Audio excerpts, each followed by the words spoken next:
heard here, the March of the Consular Guard was first performed on the occasion of Napoleon's arrival at the Tuileries Palace in Paris in February of 1800, as the newly instated First Consul of France.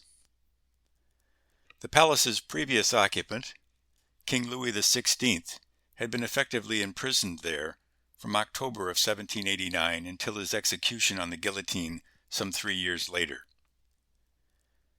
Against this backdrop, the palace's new resident would symbolize a middle ground, as it were, between the deep-seated autocratic traditions of the former monarchy and the violent populism of the Revolution. Since the founding of the Republic, France had undergone a series of increasingly ineffectual regimes to arrive at a unitary executive akin to the American presidency. Europe would present a very different setting than America, however, and as First Consul, Napoleon would be obliged to tread a very narrow path between the pomp and pageantry of long tradition on one side and the rabidly anti-monarchist sentiments of the masses on the other. Circumstances would call for a highly regimented sort of march indeed, and how he came to acquire and secure his new role will be the subject of our current reading from Quest for Empire. 6 weeks after embarking from Alexandria, Egypt, Napoleon landed on the French coast near Nice, and by the 16th of October, 1799, he was in Paris. At this point, he had not seen Josephine in nearly a year and a half, yet their reunion was not entirely joyous. As early as July of the previous year, news of his wife's extended affair with a hussar lieutenant had reached Napoleon in Egypt, and in addition to his deep personal upset at the discovery, he suffered further humiliation when letters in which he vowed to divorce her were captured and published in the English press. Already bitterly disillusioned, he arrived at Malmaison, the quiet estate that Josephine had purchased in his absence, to find it lavishly redecorated and no sign of Josephine. She appeared 2 days later, having tried to meet him on his way north and mistaken his route. Though he eventually forgave her infidelity, the episode left the relationship essentially altered, with Napoleon very much in control, and thus the marriage continued on a less romantic footing. Meanwhile, a perceptible malaise had permeated the French capital, where unemployment and inflation were rampant, and speculation about an eventual return to Bourbon rule was being brooded about in the cafes. Of the 5 directors who had headed the government upon Napoleon's departure for Egypt, only Paul Barras was still in power. Indeed, Barras had grown rich from the sale of public offices and would be implicated in a royalist plot. The situation was worse than Napoleon had imagined, and his popularity throughout the country now compelled him to seek a role of political leadership. His first thought was to seek election to the Directory, but the Constitution stipulated that no one under 40 could sit on the ruling panel, and at 30 he was not even close. At a loss as to how to proceed, he met with one of the sitting directors, Joseph Sieyès, who in turn had been eager to enlist the support of the newly returned military hero. Though Napoleon personally detested Sieyès, and for his part Sieyès had no intention of helping the general wrest political leadership from the ruling class of lawyers of which he was a part. Together, the two decided on a scheme to dismantle the Directory and create a new regime. Using his influence in the existing government, Sieyès prevailed upon 3 of his fellow directors to resign, while a new constitution was formulated by the legislature. At the same time, with the government clearly in transition, Napoleon invited a group of senior army officers to join him on a journey. Dressed in civilian clothes and presenting himself as a moderate capable of reconciling royalist and republican factions, he enlisted the army chiefs in a planned coup d'etat, winning them over one by one in private conversations. The coup was to be carried out on the 10th of November, 1799, 19 Brumaire, according to the season-based revolutionary calendar. On this day, At Sieyes' prompting, an emergency session of the council was to meet in the Paris suburb of Saint-Cloud, and out of concern for its safety, General Bonaparte was placed in charge of all troops in the Paris district. With a number of key figures supporting his bid for political leadership, including his brother Lucien, president of the 500, it remained for Napoleon to put the best possible light on the planned takeover. Exercising de facto power at the head of the legislative guard, he planned to attend the meeting and present himself to the council in the role of savior of the Republic, fresh from the conquest of Egypt. On the foggy morning of 19 Brumaire, he arrived at Saint-Cloud to discover that the meeting of the elders had been delayed until the rooms in which they were to deliberate could be furnished in a suitably elegant and imposing style. It was mid-afternoon before such conditions were met, and when at last the group came to a decision, it was not to create a new constitution, as he had hoped, but to prepare for the election of 4 new directors according to the existing document. At this point, Napoleon entered the hall and began to speak. Swearing allegiance to the Republic, he warned of various conspiracies currently afoot, naming 2 directors, Barras and Moulin, who had approached him with plans to overthrow the existing government. He then offered to save the elders from such dangers, and alluding to the soldiers that awaited outside the hall, he boasted, "With them I have founded republics." The 250 members of the elders did not quite know what to make of this. Though many were openly sympathetic to him, there was a general buzz of bewilderment and disapproval. His were not the words of a parliamentarian, and as the legislators drew back, Napoleon grew more frustrated and impatient, increasing the pitch of his inflammatory rhetoric. Perhaps recalling the danger he had faced at the time of the Terror, he threatened to crush anyone who might seek to outlaw him, and in a final flourish of bombast reminded the assembly that he marched accompanied by the god of victory and the god of fortune. With this, he lost his audience altogether. These were not soldiers to be led with fiery slogans, but statesmen attuned to rhetorical subtlety. And amid angry outcries, he was ushered from the hall. With the strident voices of the elders still ringing in his ears, Napoleon now strode into the larger and less formal hall where the Council of the 500 was in session. Here he no sooner made his appearance than cries arose to outlaw him, and he was set upon by angry members who physically accosted him, leaving scratches on his face. Visibly shaken, he was rescued from further violence by 4 grenadiers who escorted him out of the hall. Next, his brother Lucien, president of the assembly, having failed to persuade the members to allow Napoleon to speak, offered to resign his office, to which the deputies responded by reassuring him of their confidence. In the process, a semblance of order was restored, and during this interval, Lucien sent a hurried note to Napoleon, calling upon him to act quickly. For once, however, Napoleon was utterly stymied, for the idea of taking over the government by force violated his sense of both deserving and destiny. When nothing happened for half an hour, another squad of grenadiers entered the assembly to lead Lucien out. Now, at the urging of Sieyes, the 2 brothers determined to clear the hall. Addressing the soldiers of the legislative guard, Lucien reported that a group of fanatics was threatening the lawful proceedings of the 500. Napoleon, his face still bloody from his encounter with the angry deputies, spoke of having escaped with his life. Convinced of their duty, the soldiers fixed bayonets and entered the hall, stampeding the representatives of the people, who fled by every available means of egress. Several hours later, duly intimidated, a portion of the council was reconvened, and both legislative bodies voted for a provisional government to be ruled by 3 consuls, Joseph Sieyes, Pierre Ducos, and the hero of the hour, as the pamphlets he had printed would portray him, Napoleon Bonaparte. While Napoleon had clearly wished to gain political office under less coercive circumstances, it was not a time to quibble about methods. Europe was entering a new century, and if the ideals of the Revolution were to survive, they would have to be reconciled with the realities of the present. Thus, with supreme confidence in his ability to articulate those ideals, Napoleon set to work.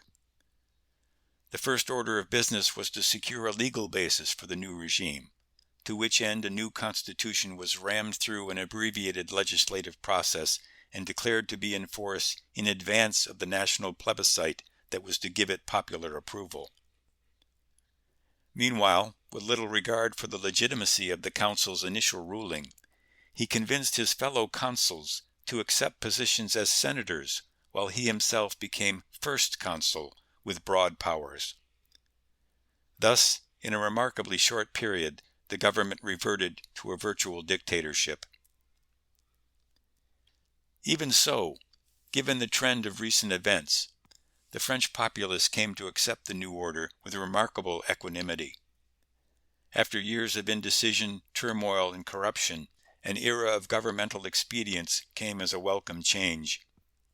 Many Frenchmen supposed that Bonaparte represented an end to the revolution and a transition back to Bourbon rule, and indeed the effect of many of Napoleon's efforts was reminiscent of the recent past, invoking a sense of order and stability all but forgotten in French society. Nowhere would this transition be more salutary, perhaps, than in the area of finance.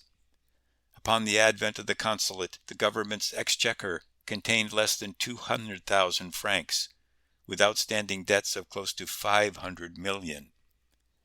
Government workers hadn't been paid in close to a year, nor was there a uniform process for paying or resupplying of the army. While the officials of the Directory had grown fat from graft and corruption, the government itself had been left on the verge of bankruptcy. Guided by the experience of funding his campaigns at the expense of the conquered, and by his own native thrift, Napoleon moved quickly to confront the problem. Raising close to 15 million francs from borrowing and lottery proceeds, he covered the government's immediate debts and set about reorganizing the collection of taxes, a task previously managed by part-time collectors on an irregular basis. Applying a new standard of administrative discipline to the process, the new First Consul made tax collection a full-time job and required that collectors pay the government a percentage of their expected revenues in advance, instilling in them a keen sense of diligence toward the work. Further, in an effort to institutionalize budgetary responsibility within the government, he created two separate entities, the Treasury and the Ministry of Finance, with oversight of income and expenses, respectively. The adversarial nature of the two bodies provided a built-in disciplinary mechanism, serving to balance the budget and keep it in balance throughout the consulate years. The same sort of discipline would be applied to the hopeless jumble of laws, jurisdictions, and decrees that comprised the French legal system. Moving with characteristic dispatch, Napoleon would give a commission of 4 respected jurists 6 months to provide the outline for a new system that would combine the enlightened ideas of the Revolution with the best principles of traditional French law. Drafted as early as December 1800, though not passed until 1804, the resulting civil code, known as the Code Napoleon, would bring much-needed coherence and uniformity to the administration of justice, becoming a long-standing model of legal reform. From finance to law, from education to infrastructure, there was scarcely a facet of French life that did not undergo dramatic improvement under the consulate. Like Caesar Augustus, Napoleon proved as gifted a civil administrator as he was a military commander, taking a firm hold of political power and bringing order and discipline to a growing empire. And like Augustus, he would do so largely in abeyance of the republican ideals which he presumed to champion. Though his dictatorial methods would be condemned by contemporaries and historians alike, given the volatile political circumstances under which he had assumed power, it is difficult to imagine how he might have proceeded or the Republic might have endured by any other means. Yet for all of his success in consolidating power unto himself, his situation during the early years of the consulate was anything but secure. In addition to ongoing domestic unrest, the country continued to be surrounded by hostile states, prepared to invade at the slightest sign of weakness. Responding to this external threat as early as January 1800, Napoleon gave orders for the creation of a reserve army of 60,000 men to be organized at Dijon under his trusted chief of staff, General Berthier. Though as a civilian leader, the First Consul was not technically allowed to lead an army in the field, the reserve army would be his to command, and with his own political future at stake, he could scarcely afford to have it any other way. If experience had taught him anything, it was that success on the battlefield was the surest way to secure the confidence of the French nation. At the time Napoleon assumed political power in the coup d'état of 19 Brumaire, France had been at war with a coalition of European monarchies for over a year, during which much of the territorial gains he had achieved in the Italian campaign had been erased. Eager to avenge their earlier losses, the Austrians had assembled an army of 128,000 men under the hard-fighting Michael Melas, and were well on their way to recovering virtually all of their former territory in Lombardy and Piedmont. Facing this massive presence in and around Genoa was an army of 36,000 hard-used, ill-fed, and ragged French troops under André Massena, a wily veteran of the Italian campaign. Meanwhile, the largest of the French armies, more than 100,000 men commanded by General Moreau, was situated along the upper Rhine, confronting a slightly larger Austrian force under Baron Kray. Strategically located between these two fronts, and in a position to support either, was the newly gathered reserve army at Dijon. Uncertain in which direction to advance, First Consul Bonaparte had deliberately left his options open. His uncertainty came to an end in April 1800, when Melas went on the attack, isolating Massena's army in Genoa and threatening to starve it into submission. In response, Napoleon planned a counterstroke in which the reserve army would march through the high passes of the Alps and descend on Melas's army from the north.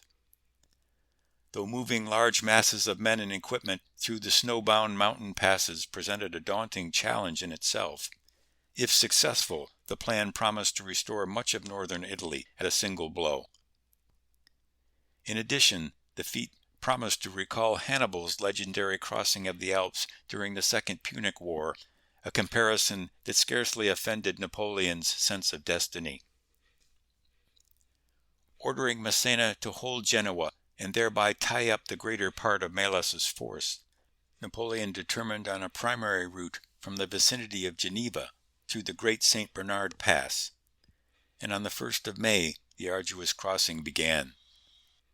Meanwhile, outlying detachments advanced along the nearby Simplon and Gotthard passes, creating a kind of shell game by which to confuse the enemy.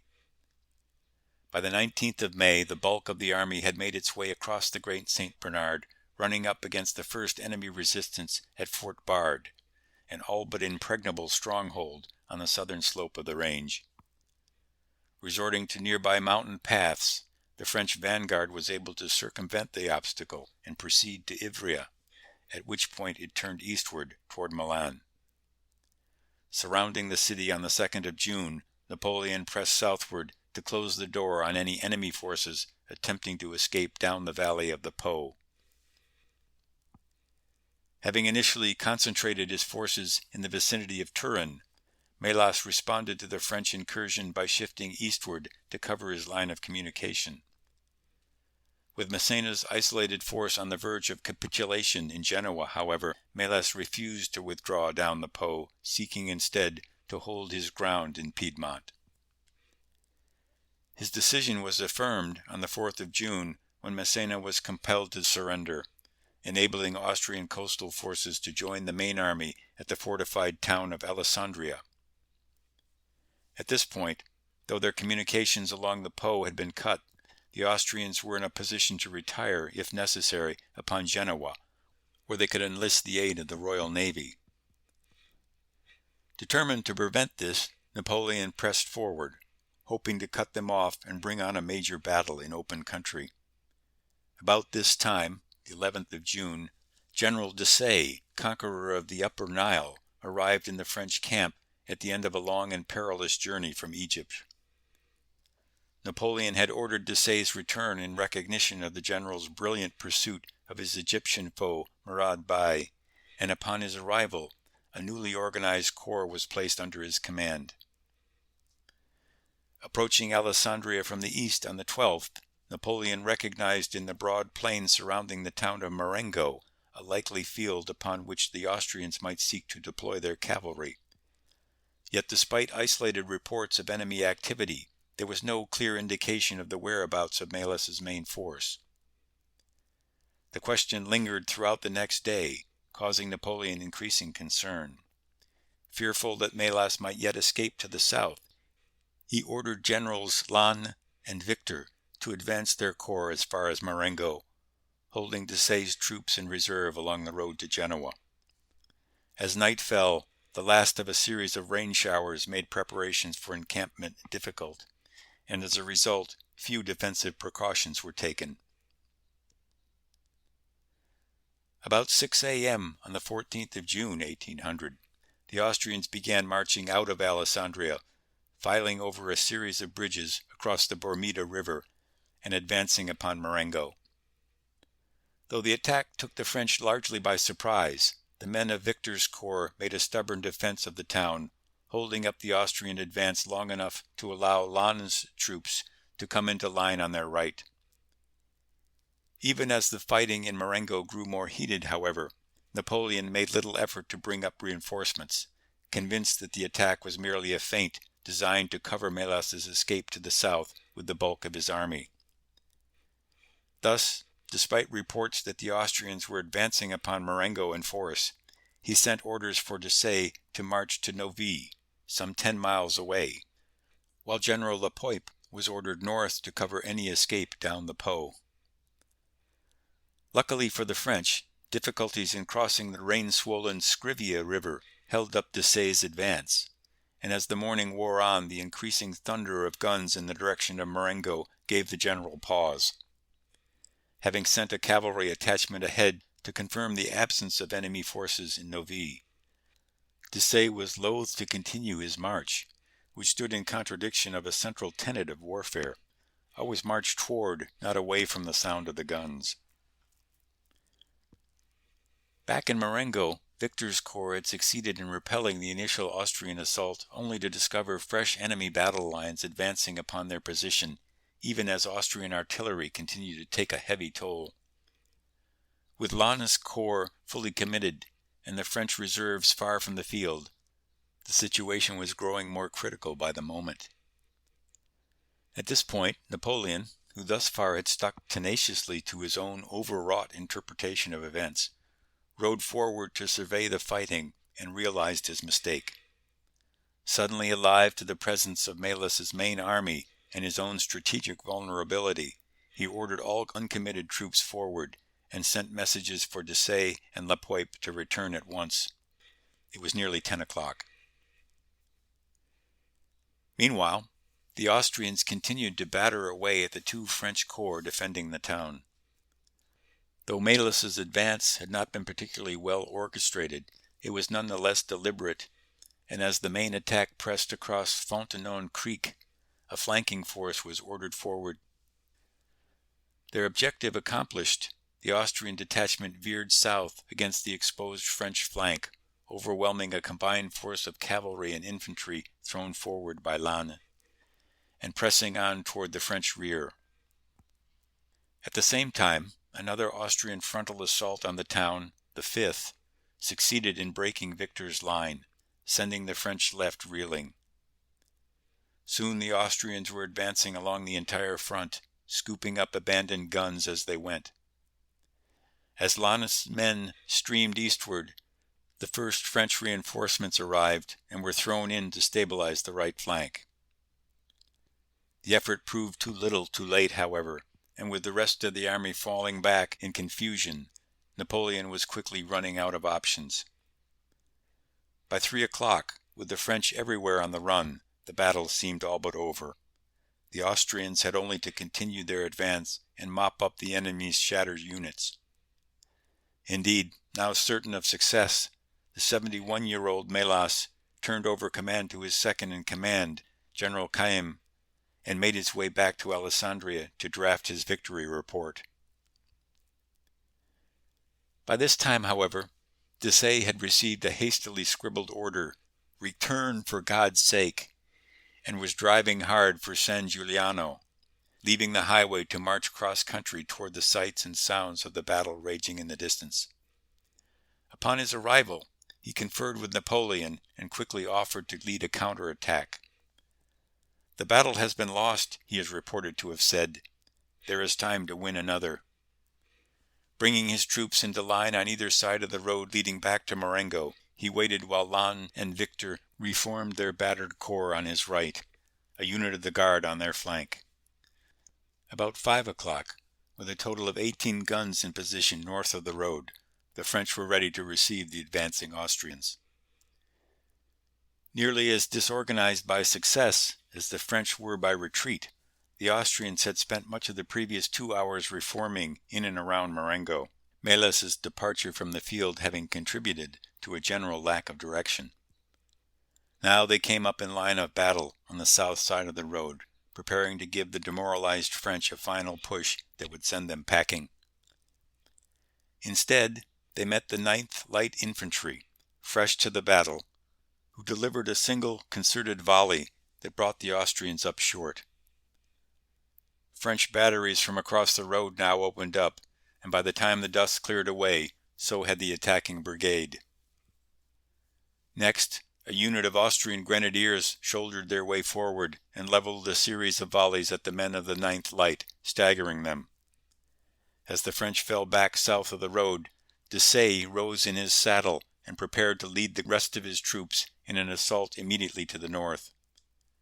No sooner had they stepped off, however, than Desaix tumbled from his saddle, shot through the heart. The battle had now reached its ultimate crisis. With the French left in retreat, and its right now leaderless, the Austrian grenadiers seemed poised to deliver a final blow.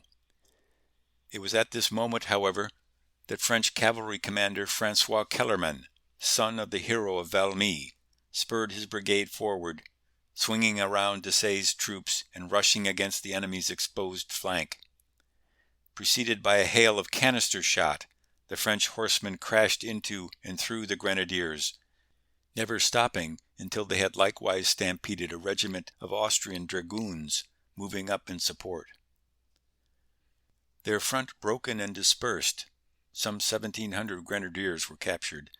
The Austrians fled back down the road to Marengo, carrying away 4 brigades as they went. Shortly thereafter, an Austrian division advanced in the direction of La Galena, only to find the enemy surging back across the entire front.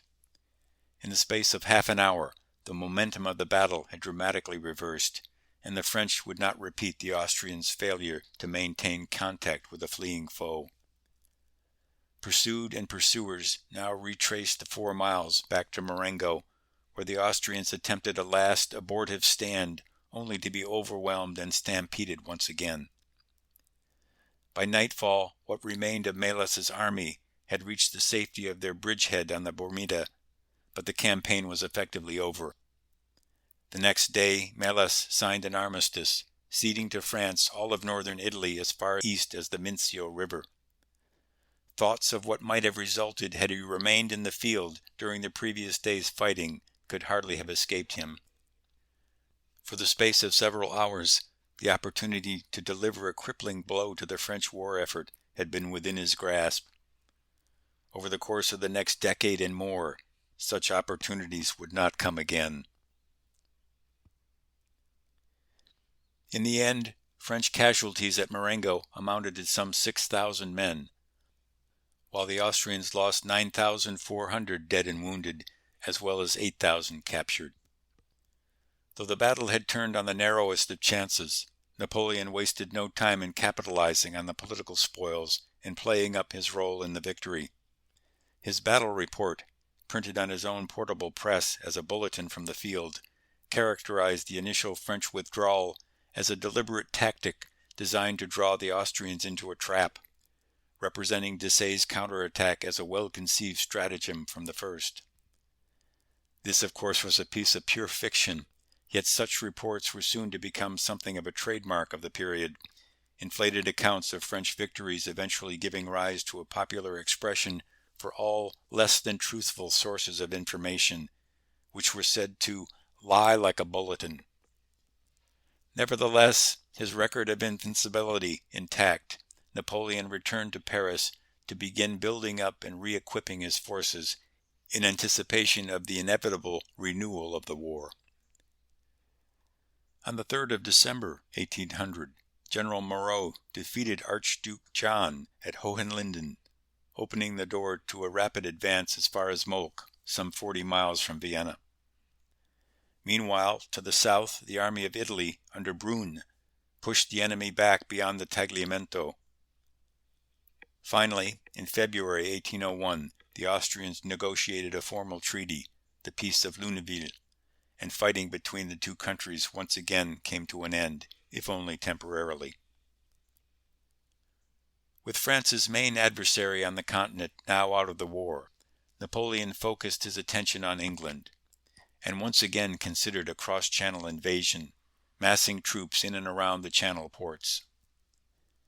At the same time, aided by an anti-English alliance between Russia, Prussia, Sweden, and Denmark, he took steps to implement a continental blockade of English goods. Shortly thereafter, upon the assassination of Tsar Paul, the pro-English Alexander came to power in Russia, ending the Baltic Alliance. But by March of 1802, the English had signed the Treaty of Amiens, bringing an end to this stage of the war. At this point, having reformed many French institutions and successfully negotiated peace with France's enemies, Napoleon saw his popularity soar, and in a carefully orchestrated plebiscite, he was named First Consul for life by a grateful French nation.